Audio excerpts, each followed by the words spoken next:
안녕하세요. 오늘은 태극기 설명하려고 합니다. 오랜만에 거의 한 달 넘은 것 같은데요. 우리나라 태극기 굉장히 예쁘죠? 예쁜데 굉장히 많은 상징적 의미를 담고 있어서 가장 기본적인 거는 가운데 보시면 태극이라고 알고 계시는 거 위에는 붉은색이니까 불, 그리고 밑에는 푸른색이니까 물 이렇게 되겠죠. 그리고 이제 순서대로 보면 건, 곤, 그다음에 감, 리 이렇게 되죠. 건곤감리, 청, 홍, 백 이렇게 노래말에도 등장하는 건곤감리, 청, 홍, 백 이렇게 해서 태극기라고 알고 계시는 거고. 근데 원래는 그 빅뱅부터 시작하시면 됩니다. 빅뱅, 무극 또는 태극이라고 얘기하시는 우주도 처음에는 폭발하기 이전에 큰 대폭발이라는 이름의 빅뱅이고요. 빅뱅입니다. 그야말로. 그거를 이제 태극이다, 무극이다 하다가 터지고 나서 이제 형상이 갖추어지기 시작했죠. 이런저런 모양. 원래는 진료만 있다가 형상이 갖추어지기 시작하고 음양으로 나뉩니다. 무극은 이제 아무것도 없다, 점이라고 생각하시면 되고요. 그러다가 두 개로 나눠지죠. 음양이라는 두 개. 그 다음에 사상.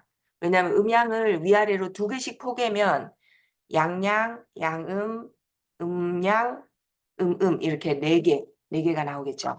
그러면은 음양을 세 개 한 세트로 포개면 여덟 개가 나옵니다. 그래서 그 여덟 개에 대해서 이름이 있습니다. 이름. 주역, 역법 이렇게 해서 예전에 조선시대 아니면 중국에서 하던 학문이죠.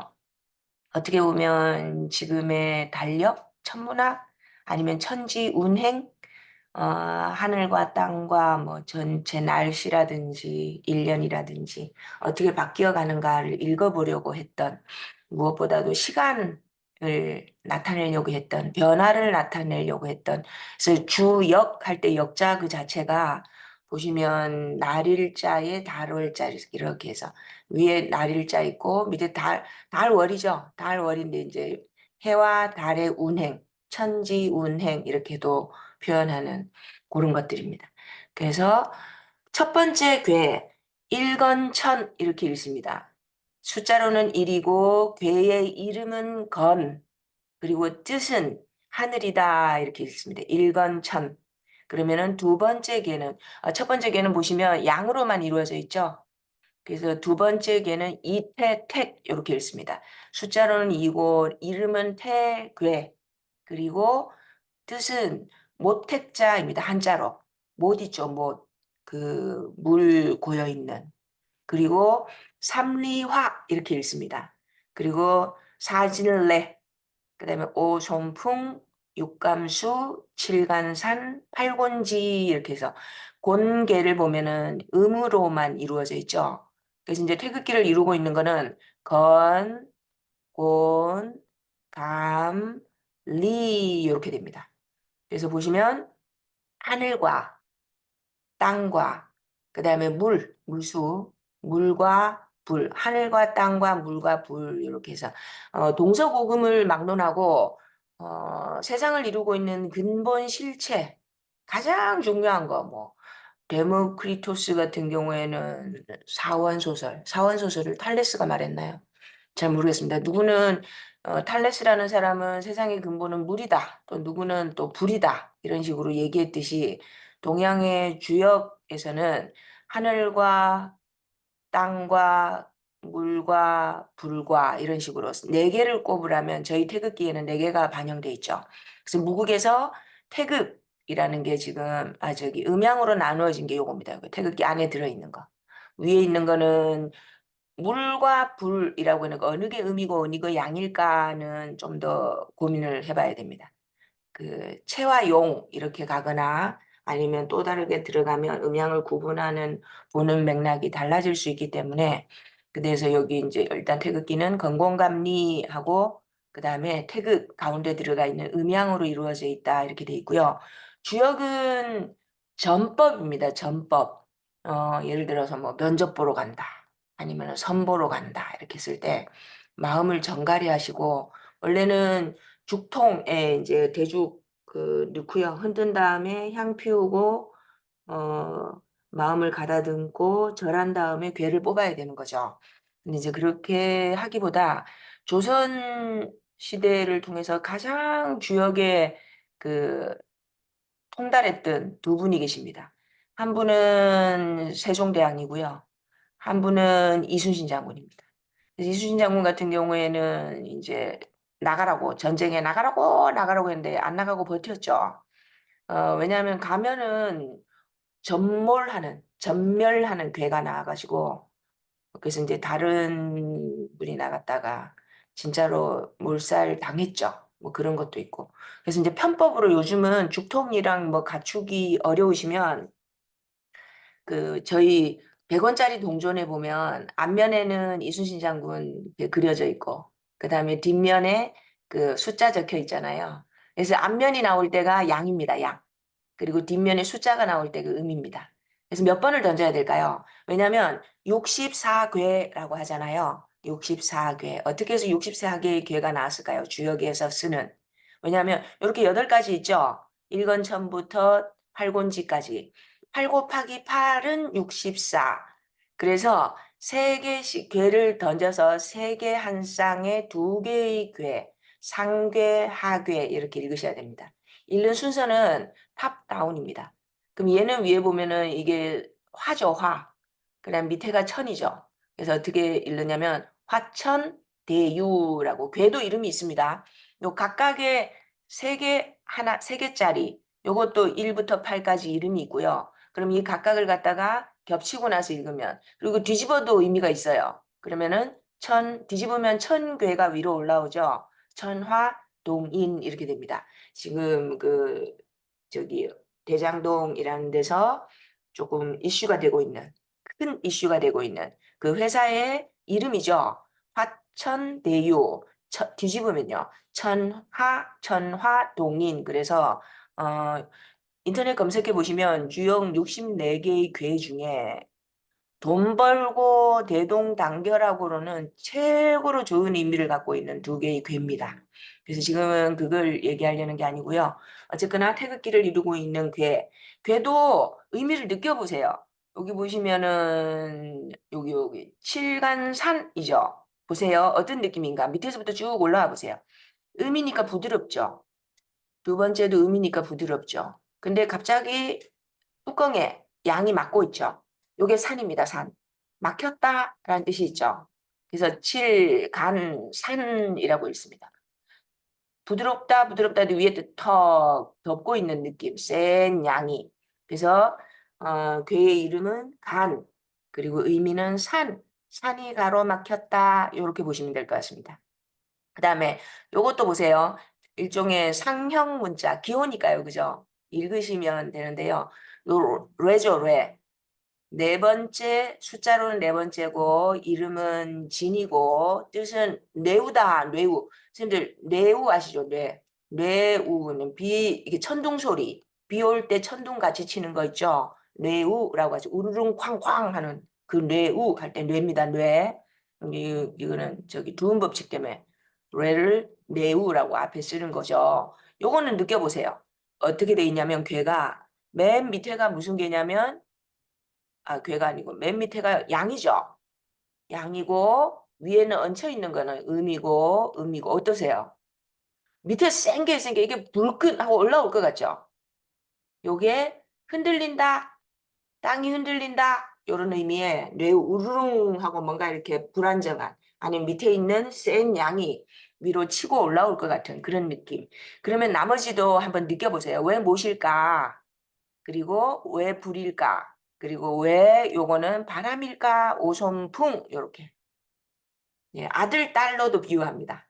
그러니까는 이건 어떻게 되냐면 딸 있고 아들 낳고 이렇게 보시면 되고 못은요. 아들 낳고 막내딸 이렇게 되는 거죠. 그래서 이제 아들 딸로도 보셔도 되고 음양으로 보셔도 되고 괴의 이미지 괴 자체의 순서나 이미지, 그림으로 그려봤을 때 어떤 느낌일까를 가지고 8개가 있고요. 이 8개를 위아래로 폭해서 64괴하고 주역이 있고요. 괴사라고 부릅니다. 괴는 말씀드린 것처럼 괴고요. 주역을 이루고 있는 요 하나하나. 사는 말씀 사자입니다. 사전할 때 사자죠. 각 괴에는 이름이 있습니다. 의미가 있습니다. 의미. 그래서 그 의미를 읽으시면 돼요. 그래서 예를 들어서 면접 보러 간다 그러면은 밑에서부터 뽑으시는 거죠. 이렇게 한 번, 두 번, 세 번, 네 번, 다섯, 여섯. 아까 이순신 장군님 얼굴 나오면 양이에요. 그다음에 뒷면에 숫자가 나오면 음입니다. 이렇게 해서 뽑으시면 되고요.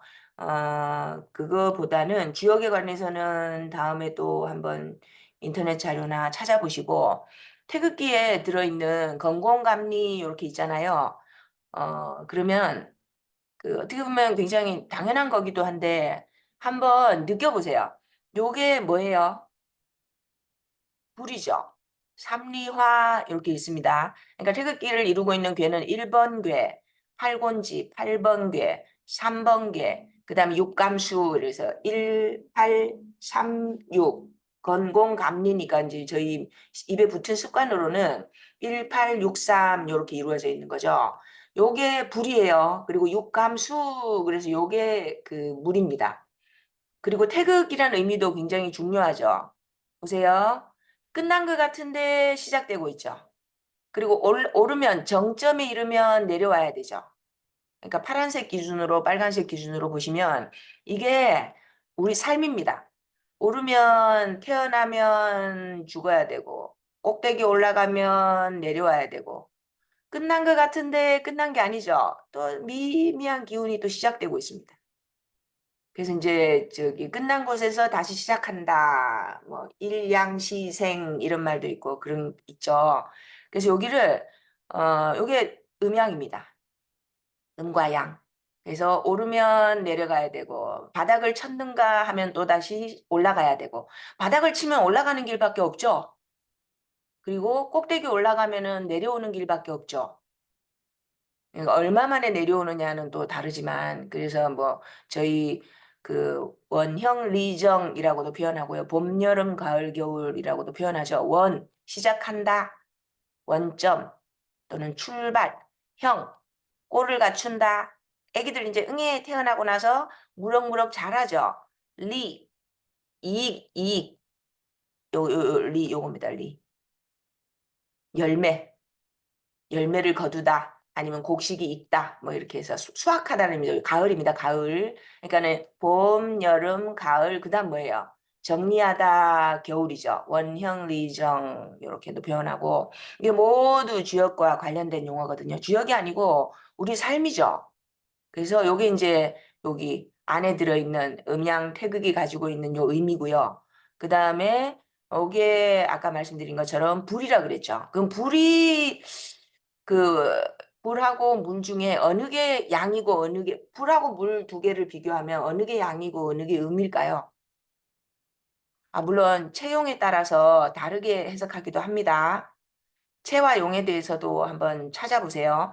근데 이제 주역에서 말할 때는 어 물하고 불 중에 어느 게 더 무서워요. 우리가 세다. 세다 그러면 인간 세계에서는 권력 이렇게 표현하고 그거 말고 그냥 자연에서 말하는 세다. 물로 난리가 날 때가 있고 불로 난리가 날 때가 있죠. 근데 어르신들 말씀하시는 거 보면 불은 하고 나면 재라도 남는다 그러죠. 재라도 남는다. 근데 물은요. 다 쓸고 내려가 버리죠. 흔적도 없습니다. 그래서 왜 저기 뭐 동서고금이 동서양이 통했는지는 모르겠지만 하느님도 그 벌 줄 때 보면 구약에 그 뭡니까? 그 노아의 방주 물로 치죠. 인간들이 말을 안 들으니까 하지 말라는 거 자꾸 하니까 물로 쓸어버리잖아요. 그것도 약간 뒷얘기고요. 그래서 주역에도 보시면 물이 더 셉니다. 왜냐하면 요거는 안에 밖에는 겉으로 드러나고 있는 부분은 전부 음이죠. 가운데가 뭐예요? 양이죠. 그러니까 앞으로 어떻게 된다는 뜻이에요. 얘는 지금 어디 있는 거예요? 여기 있습니다. 여기. 밑에서 양이 시작하고 있습니다. 안에서. 그래서 이제 올라갈 길밖에 없죠. 요거는 잘하는 겁니다. 잘하는 겁니다. 그러니까 봄에서 여름으로 가는 거죠. 근데 불은 보세요. 겉으로 보기에는 환하죠. 양이 있으니까. 근데 가운데 뭐가 있어요? 음이 자라고 있죠. 음이 희생하고 있다. 자라나고 있다. 점점 내려온다는 뜻이죠. 약해지는 출발점입니다. 물은요, 강해지는 출발점이고. 그러니까는 시간으로 보면은 여기 괴만으로 괴상, 괴의 이미지만으로만 보면 물이 불보다 앞으로 더 강해지고 있는 출발점이다. 그래서 물을 양으로 봅니다. 요 두 개로만 보면. 다른 맥락에서 보면 불이 물보다 더 셀 수도 있습니다. 그래서 주역을 제가 옛날에 주역에서 출발해서 주역에 빠져 있다가 그 본의 아니게 스르르르 어디로 갔냐면 이제 사주 명리로 옮겨갔어요. 그래서 오늘 말씀드린 거는 우리 태극기의 의미, 서양의 사원 소설을 언급하지 않더라도 동양에도 아주 오래전부터 주역의 괴사 어디서 생겼고 뭐 그런 유래도 있고요. 그러면 아주 옛날 어디까지 올라가더라. 하여튼 엄청나게 올라갑니다. 거슬러 올라갑니다. 그래서 결론은 태극, 무극에서부터 그다음에 음양으로 갈라지고 그다음에 음양 두 개씩 포개했을 때 네 개가 나오죠. 네 개의 콤비네이션이 나오죠. 그다음에 세 개씩 포개면 여덟 개가 나오죠. 그 여덟 개를 위아래로 두 개씩 뽑으니까 8 곱하기 8은 64. 그렇게 해서 64괴라고 하고 주역에 관심 있으신 분들은 인터넷 가셔서 주역 64개 괴사 찾으시면 그날 뽑은 괴에 대해서 그 의미를 읽어주시면 됩니다. 순리대로 읽으시면 됩니다. 위에가 불이고 밑에가 하늘이면 어떤 느낌이 드세요? 아니면은 뒤집으면요. 각 뒤집어도 왜냐하면 이게 조합이잖아요. 근데 그 순열 의미도 있으니까 88이 64 순열이죠. 위냐 아래냐에 따라서 뒤집어지면 다른 의미가 나오니까 그 괴사를 읽으시면 이게 전법입니다. 전법. 오늘 하루가 어떨 것 같다. 아니면 오늘 중요한 일이 있는데 그 결과가 어떨 것 같다를 살짝 미리 엿보실 수 있습니다. 그러면은 이어서 사주 명리에 대해서 잠깐 말씀을 드리려고 합니다.